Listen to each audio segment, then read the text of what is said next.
Hello everyone, Dead Poodles here. I hope you're all enjoying the new Call of Duty.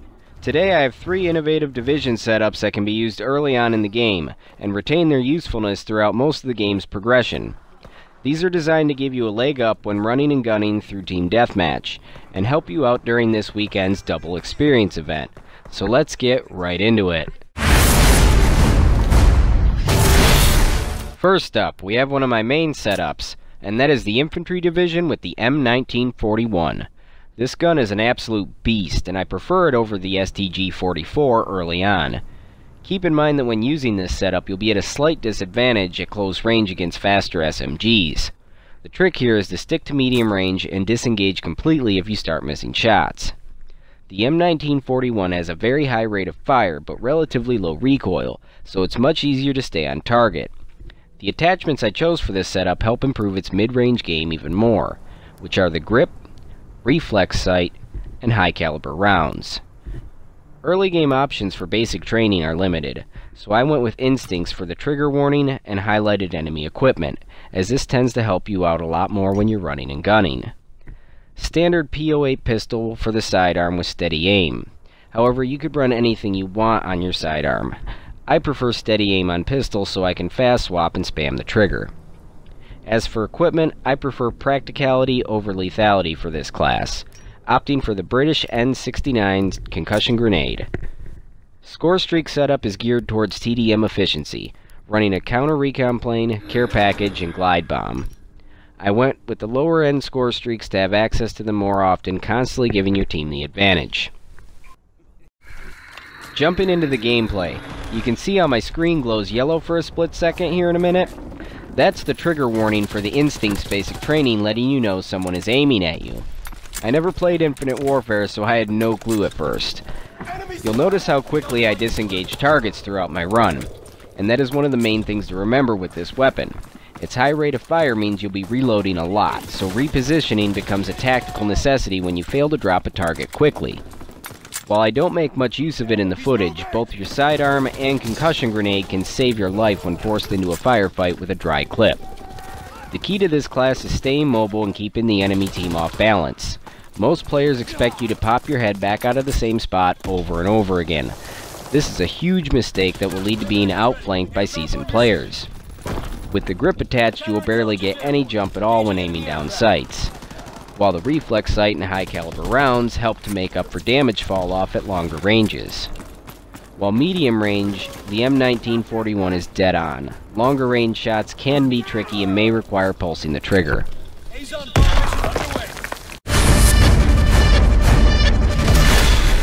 Next up, we have my Airborne Division, which is another early game setup that's specially designed with speed in mind. This class setup goes for maximum ADS time to bring that old school run and gun feeling back from the older Call of Duty titles, making good use of the grease gun, which is the first SMG you have access to. I have the lens sight and quick draw for my attachments, and from my testing it feels like the lens sight has faster ADS than the reflex sights. And when you combine that with quick draw, you can really tell the difference in your ADS speed. I like to use my suppressor whenever flanking the enemy team, but this setup does work well with it as a third attachment, keeping it on throughout the match. Sidearm is once again the P08 with steady aim, utilizing the Espionage basic training perk, which marks enemies and score streaks that you've hit with bullets on the minimap. Now I went with this because many people overlook just how effective this perk can be. Not only do you get more assist points for enemies tagged, but it can save your life if your target decides to flank you, with this standard frag grenade as my grenade choice. Concussions would work well with this setup though too. Looking at the gameplay footage, you can see where this gun shines, and that's just inside of medium range. While its hipfire spread is good enough to take out targets at close range, it can be outclassed by SMGs with higher fire rates. The key to this class is to make good use of aim assist and the gun's fast ADS, but also knowing when to let go and spray from the hip. Just as with the last setup, if you feel a firefight isn't going your way, disengage and reposition. If you hit your target, they will be permanently painted on the minimap, making flanking them that much easier. The frag grenade comes in handy when you find yourself outgunned as well. Just be sure to cook accordingly. When used properly, this setup is deadly, and at later levels I would switch to the undercover basic training. This keeps enemy deaths from being marked on the minimap when you kill them, This works extremely well with silenced weapons, allowing you to get the drop on entire teams.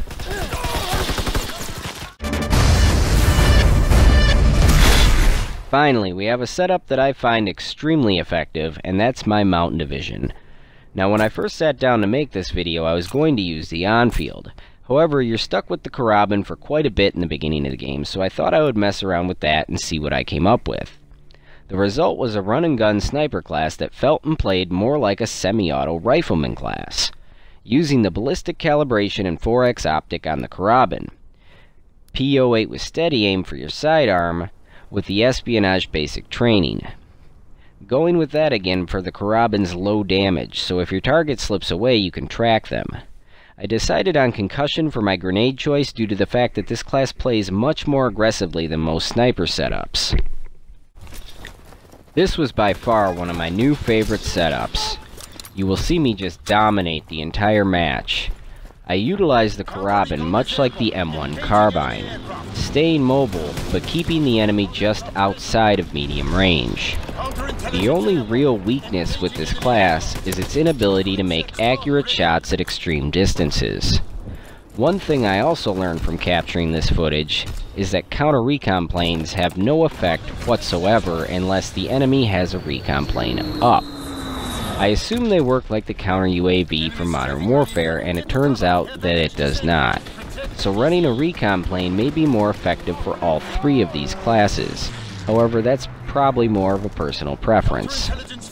In this game I'm using Bouncing Betties, which I highly recommend when you unlock them.